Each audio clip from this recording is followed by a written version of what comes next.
Olá, pessoal! Você já se pegou evitando uma conversa importante por medo de magoar alguém? Criar um conflito ou simplesmente não saber como conversar? Se sim, você não está sozinho. No vídeo de hoje, vamos falar sobre o livro Conversas Difíceis para enfrentarem aquelas conversas que a gente costuma adiar no trabalho, em casa e nos relacionamentos. Vou te mostrar as principais ideias e como aplicá-las na prática para transformar conflitos em oportunidades de conexão e entendimento. Vamos lá? Encerramos a primeira parte da nossa aula no capítulo 7 do livro Conversas Difíceis, como discutir o que é mais importante. Um livro que tem mais de 400 páginas, então por isso que eu dividi em duas partes, escrita por 3 autores de Harvard, né, uma cidade nos Estados Unidos, membros desta faculdade e que tem projetos na área de gestão, negócios e direito. Então nós começaremos pelo capítulo 8 e esse capítulo ele fala da terceira história. Quem ainda não assistiu a primeira parte vai ficar aqui no meu canal do YouTube e na descrição do vídeo, porque existem 3 tipos de conversas na prática. A primeira que é a conversa dos fatos, onde cada pessoa constrói a sua própria versão do que aconteceu. A segunda é a conversa dos sentimentos, pois toda conversa difícil envolve sentimentos, mesmo que a gente queira que eles estejam fora ou que não estejam expressos abertamente. E a terceira conversa, que é onde vai começar o capítulo 8, é a conversa da identidade, uma conversa interna de cada pessoa consigo mesma. Vamos lá? Então, a primeira coisa é, no capítulo 8, comece pela terceira história. Então, os autores eles introduzem aí a ideia de começar uma conversa difícil a partir da terceira história. Então, não é nem a primeira perspectiva que é da pessoa, né, do fato, nem com o sentimento, mas essa terceira história, que faz o quê? Um ambiente um pouco mais neutro, né, se a gente pode dizer isso. Então, assim, quando você pensa que não vai ser a história nem de um nem de outro, mas de uma terceira pessoa, de uma terceira história, você cria esse ambiente um pouquinho mais seguro e mais aberto e propicia, favorece o diálogo. Então, a terceira história é de um observador neutro que vai descrever o que aconteceu, evitando acusação e julgamento. Como eu disse na outra parte, na parte 1, a gente não tem e não deve ficar buscando culpados em nada, só na área do crime, tá? Só se for crime. Mas quando é trabalho, relacionamento, família, amigos, a gente não tem culpados. Nós temos pessoas que podem se responsabilizar por erros, por imprudências. Então a gente deve evitar julgamentos e acusações. Por quê? Porque se a gente ficar acusando, julgando, a gente aumenta a chance de o outro não nos escutar. Então, quando a gente tem essa terceira história construída com fatos, narrando acontecimentos, tem mais chance do outro lado escutar e se engajar no diálogo, na conversa. Então, o capítulo ele enfatiza a importância de convidar o outro para uma conversa genuína sobre ponto de vista. Então, não é ficar só no meu ponto de vista, mas no ponto de vista de todos que estão ali envolvidos. Então, o foco é entender a diferença e buscar um caminho comum.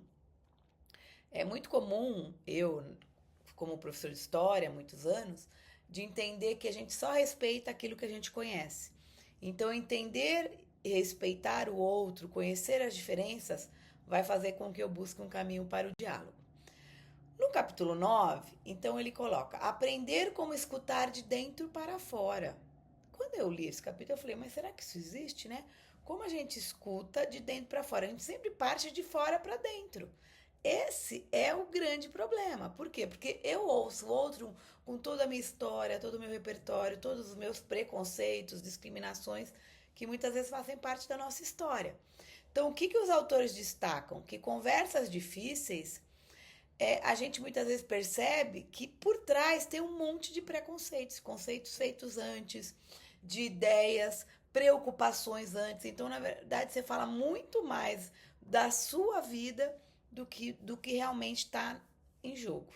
Então, escutar de dentro para fora significa prestar atenção não apenas no que está sendo dito na palavra, mas nas emoções, nas intenções, coisas mais profundas, né? Não fazer uma discussão rasa se eu realmente quero resolver um problema, se eu quero solucionar um conflito. E aí ele faz alguns pontos que a gente deve abordar. Ouvir com curiosidade. Então, nada mais legal do que você estar contando uma história e a pessoa tá olhando no seu olho, tá realmente envolvida, segurando a mão se for realmente uma coisa triste. Não tá. Às vezes eu tô no computador, no celular, e eu pego e falo, peraí, não posso, né? Tenho que ouvir a pessoa com empatia, né? Sem ficar julgando com os meus preconceitos. Segunda coisa, reconhecer os sentimentos que está por trás. Quem não assistiu a primeira parte fala que os sentimentos têm que estar em jogo. A gente aprendeu por anos que não era profissional, que não era inteligente, colocar os sentimentos no meio das discussões, principalmente de trabalho. Mas os autores, eles colocam que fingir que não existe sentimento por trás das palavras é ir para uma discussão como se fosse uma fraude, né? Então, assim, a melhor coisa eu tenho sentimentos, então eu posso ter tido raiva, tristeza, ira, decepção, mas eu identifico esses sentimentos para me ajudar a interpretar melhor a mensagem. Então, às vezes, a energia que a pessoa tem ali, tudo está ligado às emoções. Então, a gente não pode deixar de lado os sentimentos. Reformular para mostrar que compreendeu. Então, assim, repetir com a minha própria palavra o que o outro está dizendo. Daí o outro vai se sentir ouvido, porque ele fala, olha, ele prestou atenção no que eu disse. E aí, muitas vezes, ele pode te corrigir, falando, não é isso que eu quis dizer. Então, esclarecendo tal ponto. Então, é bom reproduzir o que o outro está dizendo.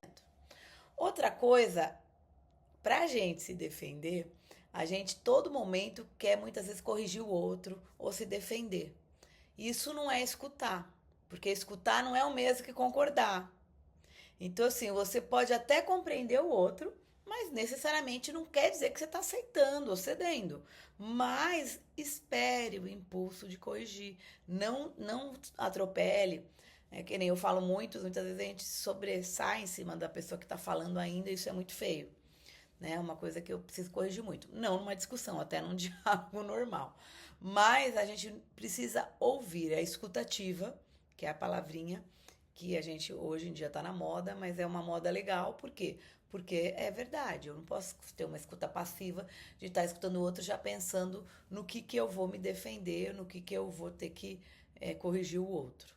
E esse capítulo ele reforça assim: ouvir com atenção e empatia, lembrando que empatia não é se colocar no lugar do outro, que ninguém consegue, mesmo passando pelo mesmo problema, se colocar no lugar do outro. O que eu posso tentar ouvir, me desarmando, tentando olhar para o outro, mas não se colocar no lugar do outro, porque isso é impossível. E aí isso vai desarmar a tensão, porque quando ele entende que vai ter um diálogo honesto, compreensivo, as pessoas te acolhem, né? Então, assim, se puder voltar ao tempo de pegar na mão, de tocar a pessoa no ombro, de um acolhimento, principalmente quando a pessoa está chorando, pegar um copo de água, um lenço, a gente precisa mostrar que o outro é importante, se a gente quer realmente fazer uma conversa difícil, né? Não adianta você querer fingir que aquilo é importante, que não é. Outra coisa capítulo 10, compartilhar. Então, assim, expresse o que você tem a dizer com clareza e força. Então, ele fala assim, expressar o nosso ponto de vista com clareza e autenticidade é tão importante quanto ouvir. Então, assim, vai ter o espaço para a pessoa falar, então eu tenho a escuta ativa, eu realmente ouço o que o outro está dizendo, sem já me defender ou já na negativa. É muito comum quando você vai falar, às vezes, com o chefe, né? Naquele vídeo que eu já falei do livro Como Dar Feedbacks, se o chefe não está escutando, não tem uma escuta ativa, ele vai já dizer não e acabou. Por mais que você pontue perfeitamente que algo tem que ser mudado ou que algo tem que ser acatado. Então, assim, deixe o outro expressar o ponto de vista e quanto você o escutou. Olha que interessante. Então, assim, as pessoas, muitas vezes a gente se cala para evitar conflito. Eu já fiz muito isso. Porque, assim, às vezes eu acho que se eu realmente falar o que eu acho, o meu ponto de vista, pode ser que as pessoas não recebam bem. Isso é a sincericídio, né, que a gente fala hoje em dia. Não é ser falso, mas é muitas vezes você. Para evitar o conflito, a gente tem dificuldade de falar muitas vezes o que a gente pensa. Então, assim, se expressar com clareza e autenticidade é algo que a gente precisa conquistar. E o outro tem que estar preparado para ouvir que você discorda dele, com respeito, mas as pessoas podem discordar. Ninguém tem que pensar igual. Eu vejo muito grupinhos, é muito mais fácil conviver com quem pensa igual, mas é muito mais rico conviver com o diferente, porque ele faz todo o tempo o contraponto de você ter que refletir e repensar a ideia do outro, né? Então, é importante essa coisa da clareza e força do seu ideal. Incluir sentimentos. Então, ele reforça isso, que o sentimento, eles têm que estar em jogo. Por quê? Porque ele ajuda o outro a entender melhor as ações. É muito comum alguém dizer assim, olha, se essa pessoa pensa isso sobre mim, ela não merece ser meu amigo, não merece ser meu colega de trabalho. Mas, muitas vezes, por esse mal entendimento, se estraga uma parceria muito boa. Então, assim, vamos colocar as nossas intenções e sentimentos e a gente pode entender melhor as ações e palavras dos outros. Equilíbrio e vulnerabilidade com firmeza. Ninguém está dizendo que quando a gente coloca as emoções em jogo, no diálogo, na conversa, que você não mostra que você é uma pessoa firme, que você não é uma pessoa de brio, né? E não é nada disso, tá? Então, assim, você mostra-se humano, porque todo ser humano tem sentimentos, por mais frio que seja, né? Mas eu mantenho uma posição de comunicação e respeito mútuo. Então, nada disso quer dizer que eu não sou uma pessoa firme. Então, ao final desse capítulo, os autores vão lembrar que é fundamental entender o outro, mas ninguém disse que é fácil, para a gente transformar esse problema, esse conflito, esse desafio em uma oportunidade de se conectar. Então, assim, não pensar que aquele copo quebrou, nunca mais vai voltar a ser o mesmo. Na conversa, no diálogo, não se deve pensar assim, porque pode-se ser uma oportunidade de até criar um vínculo maior, uma conexão maior, porque a coisa se esclarece. No capítulo 11, ele diz assim: para buscar soluções, conduz a conversa. Então, ele mostra assim: transformar a conversa difícil em uma oportunidade de resolver problemas de forma colaborativa. É muito comum quando tem um problema de uma pessoa com a outra, normalmente só as duas pessoas conversarem, ou esse terceiro mediador, mas a gente pode trazer problemas para discussão, não expondo ninguém, não humilhando ninguém, é óbvio, mas depois de ouvir o outro, buscar soluções em conjunto. Eu, na supervisão de ensino, é muito comum a gente, como equipe de supervisão, ter essa busca de soluções em conjunto, conversar com os colegas que têm mais experiência ou que já viveram alguma situação parecida para resolver esses problemas. Então, o olhar do outro, ele é importante, né? Ninguém é uma ilha que vive sozinha achando que vai conseguir mudar o mundo sozinho. Então, assim, os principais pontos abordados são: mude o foco de culpa para contribuição. Eu gosto muito de tirar a culpa e trazer para a responsabilidade, né? Cada um vai vendo o que errou, o que foi imprudente, que teve uma imperícia, porque só quem faz é que realmente pode errar. E analisa o que cada um pode contribuir para resolver. A ideia é, de conversas difíceis, nós temos soluções de problemas, resoluções com soluções práticas. Identifique os interesses de ambos. Então, assim, eu quero isso ou não aceito aquilo, a gente fala assim, o que que realmente você precisa? Qual é o seu objetivo? Qual que é a sua preocupação? Então, assim, tirar a ofensa, ó, você me ofendeu. Não, eu me senti assim. Então, tira do outro o peso e a carga. Cria opções juntos. Então, a gente procura soluções que vai atender ambos os lados. Porque nunca vai ser algo que vai ter um consenso se um lado sai insatisfeito. Então, a gente precisa buscar em ou situações anteriores, por isso que é uma coisa de um grupo, com criatividade e flexibilidade. Então, escuta ativa é, muitas vezes, abrir mão do que eu penso para que o outro traga algo novo e eu encaixo esse algo novo também no que eu penso. Seja transparente sobre o que você pensa e valoriza. Então, assim, muitas vezes a gente não é transparente porque a gente não quer conflito. Mas aí a relação não é real, né? Então, assim, quando eu sou transparente, o outro entende qual é o seu limite, o que, que tem de prioridade. Conduza a conversa com intenção e equilíbrio. Não existe espaço no mundo empresarial, no trabalho, para gritos, ofensas, humilhações, xingamentos. Isso não existe.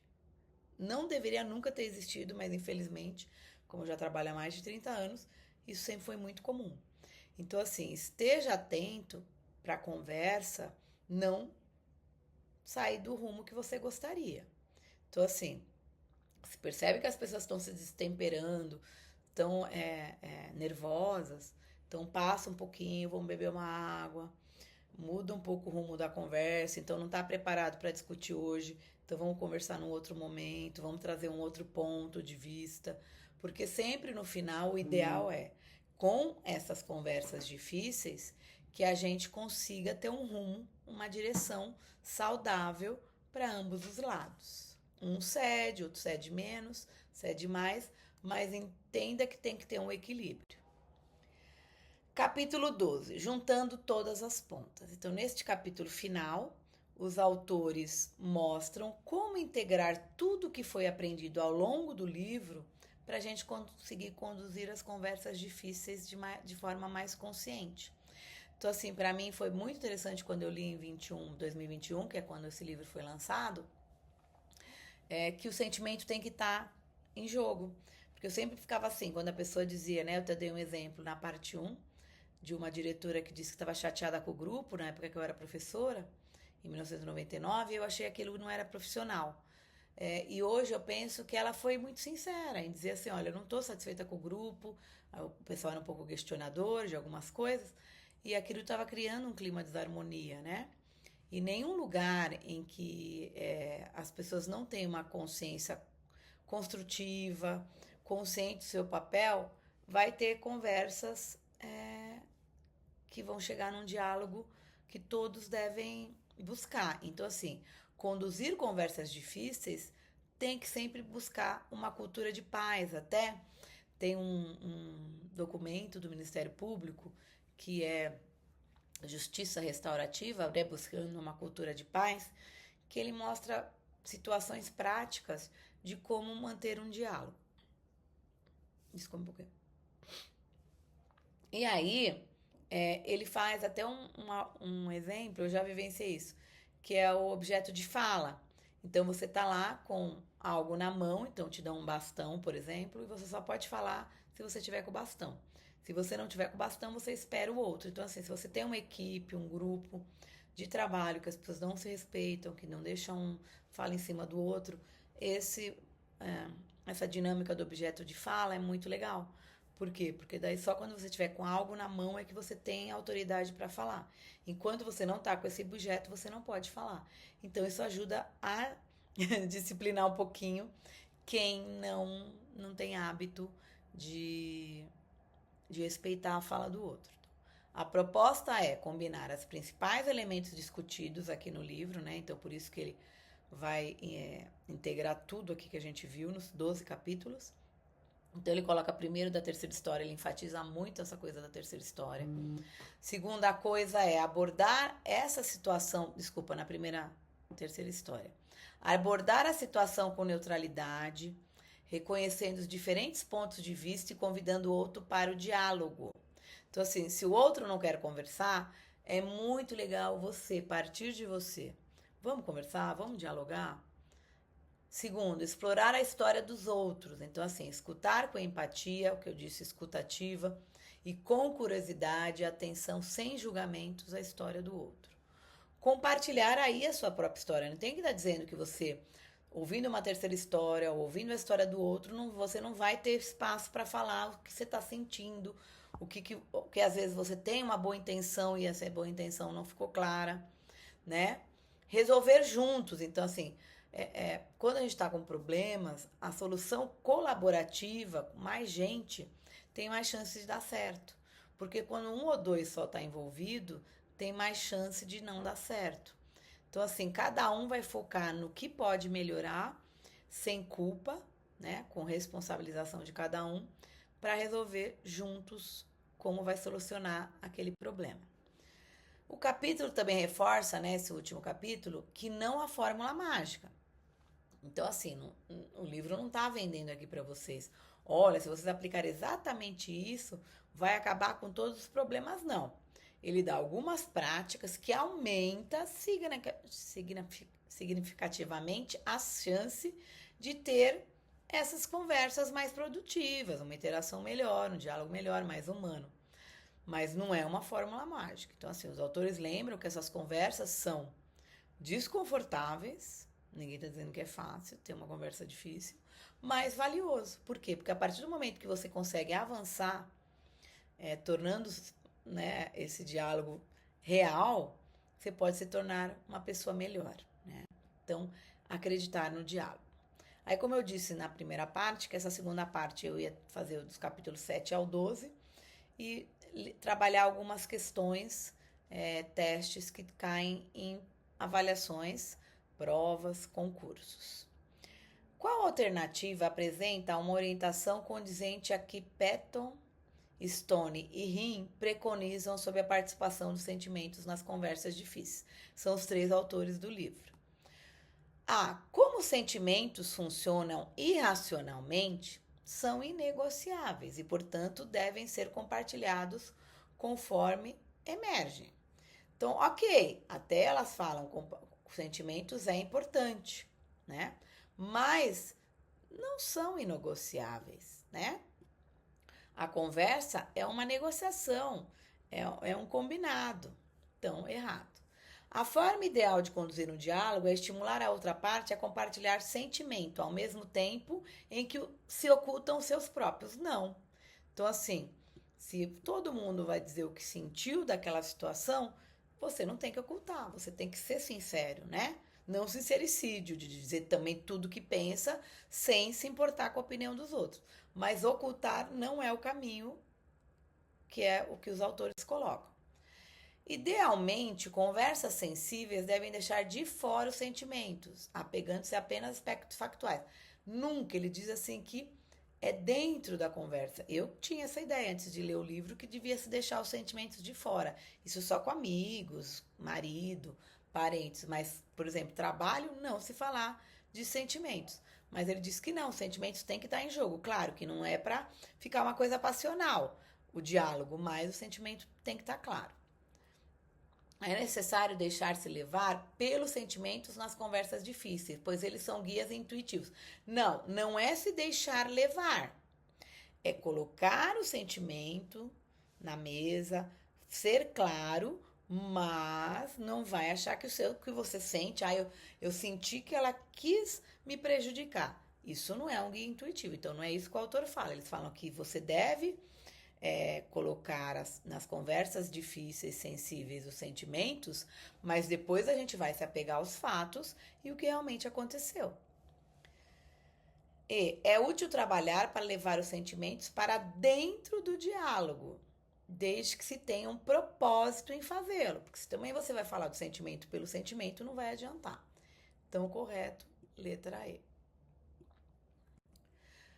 Patton, Stone e Rim afirmam que um dos principais erros de uma conversa difícil é que deduzimos as intenções a partir de impactos sobre nós. Isso significa que conversas difíceis não possuem intenções, apenas impactos sobre as partes envolvidas. Não, a gente vai para uma conversa difícil com uma intenção clara.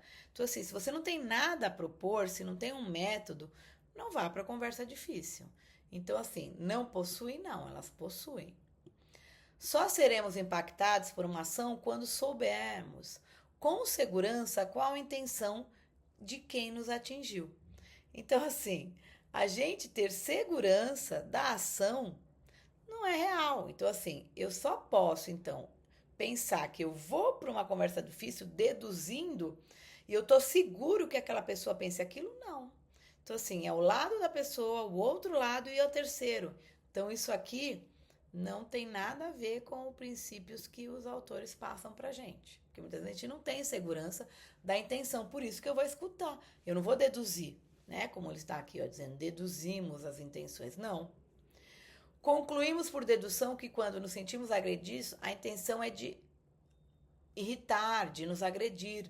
E não é verdade, porque assim, se eu vou para uma conversa difícil, eu quero resolver. Eu não quero agredir ninguém, eu não vou para uma conversa para ofender ninguém. Eu vou para uma conversa para dialogar. Quanto maior o impacto de uma ação sobre nós, mais certeza podemos ter de que as intenções do interlocutor são aquelas que projetamos, não. Aquilo que a gente projeta dentro da gente, né? Muitas vezes é muito equivocado. Na maioria das vezes é equivocado. O que a gente pensa, muitas vezes errado. Muita gente fala assim, eu tenho um sexto sentido. Eu sei muito bem o que quer dizer.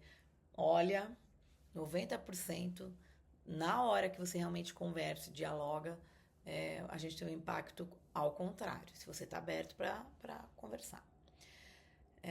Se nos conscientizamos das nossas verdadeiras intenções a partir do nosso momento em que olhamos para nós mesmos. Então, assim, olhar para você é muito importante. Porque quando eu fico culpando o outro, olhando o outro, você tem muito mais chance de errar. Então, assim, às vezes a solução está dentro da gente mesmo. A gente ceder, a gente repensar, ver o que a gente errou. Depende muito da gente. 3. Patton e Stoneham propõem 2 diretrizes poderosas sobre diálogos que podem ser seguidas. Aí a gente vai ter aqui um caso da Maria do Carmo alinhada a essas diretoras, que é essas diretrizes. A diretora deve.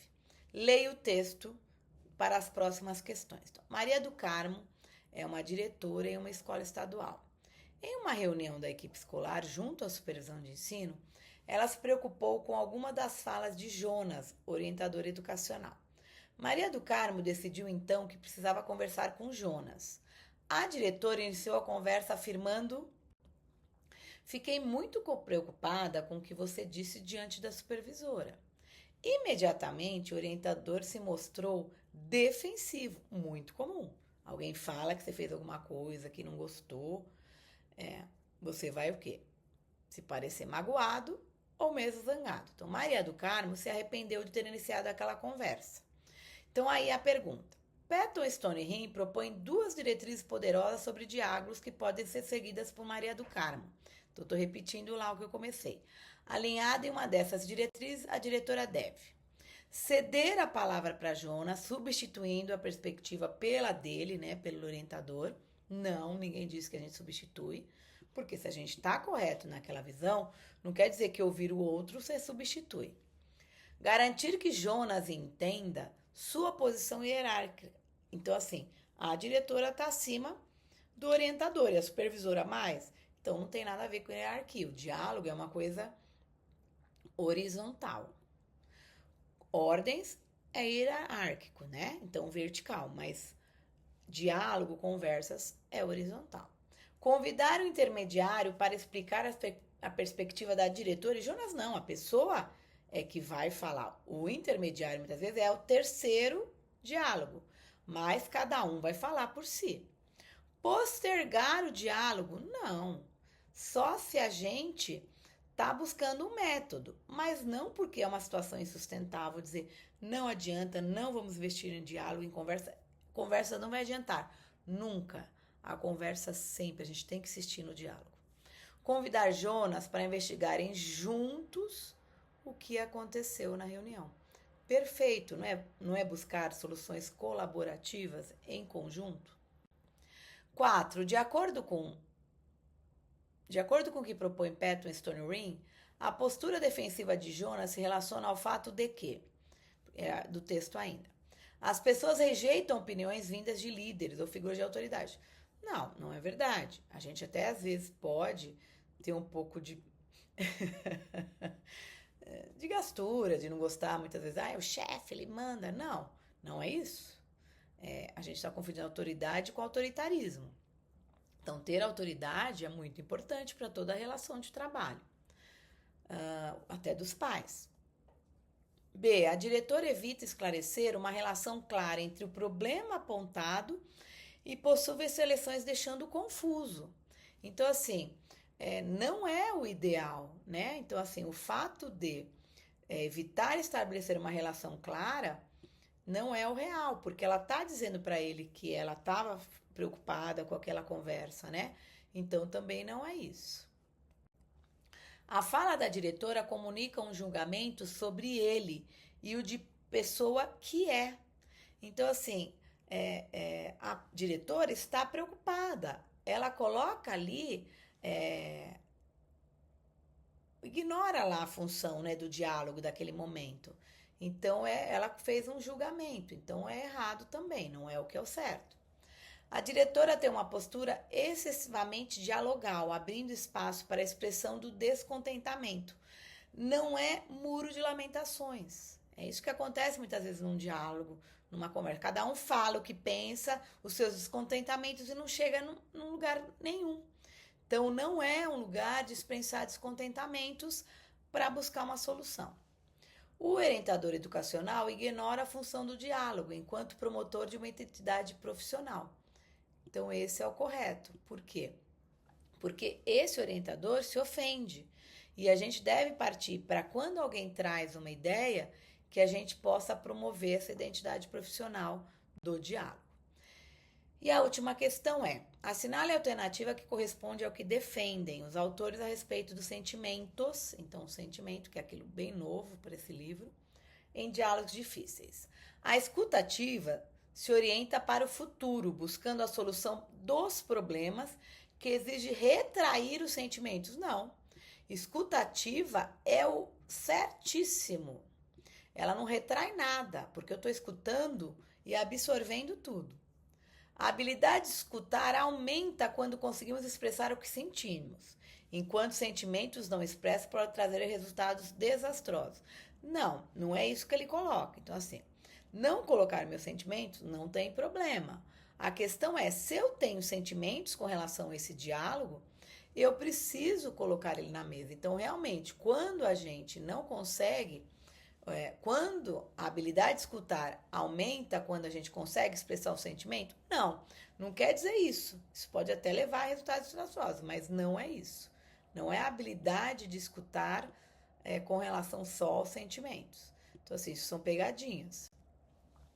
Para manter o diálogo produtivo e evitar a postura defensiva, é necessário priorizar a emoção do outro em detrimento da expressão dos próprios sentimentos. Não. Então, assim, não é nada em detrimento de um ou de outro. A compreensão mútua acontece quando as emoções são substituídas por argumentos racionais? Não. Se a gente vai levar a emoção. Sentimentos devem ser estruturados fora do problema, de modo a valorizar a objetividade exigida por conversas difíceis ao se encarar o conflito. Então, assim, o sentimento, apesar de ser uma coisa passional, ele tem que ser estruturado. Então, as pessoas trazem o sentimento, mas olha por fora com objetividade. Então, não é quando a gente traz o sentimento que tudo vira passional. Então, são pegadinhas, por quê? Porque quando a gente olha, nossa, né, vai trazer sentimento, vai trazer o que o outro pensa, vai dar errado, né? Mas não é isso, tá bom? Bom, pessoal, chegamos ao final dessa aula de 2 partes, né, sobre o livro Conversas Difíceis, como discutir o mais importante. Espero que tenha aproveitado, refletido bastante sobre as estratégias que eles apresentam, lembrando-se de que aplicar esses conceitos no dia a dia podemos tornar nossas conversas mais produtivas e menos tensas. Então, agradeço a participação de todos, estou à disposição para qualquer dúvida aqui nos comentários, para trocas de ideias e até a próxima. Tchau!